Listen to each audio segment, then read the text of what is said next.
My name is Michael Sullivan, and I have a story I think you're going to want to hear. I knew his father. He'll do.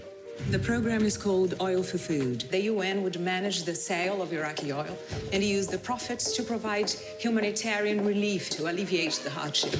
I will do anything I can to help your child. It sickens me to have to stand there and listen to your lies. Justin Cutter, Central Intelligence. We think oil for food is being gained for private gain, possibly with help from the inside, which is where you are. I'm not going to spy for you. Just keep your eyes and ears open, that's all. There are some after-service fees. I'm pretty sure they're kickbacks. I took this job because I want to help people. Come on, kid. You wanted a career in diplomacy while you're missing your golden moment. Your predecessor, he was murdered. You need to be very, very careful. You know, it's very dangerous for you to be in this godforsaken desert unescorted. Well, consider this a courtesy. Get in the car.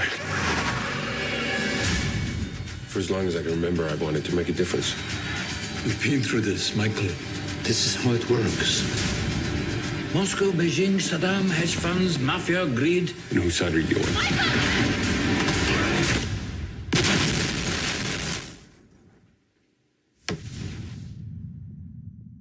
You and me, kid. We can save the world. Trust me.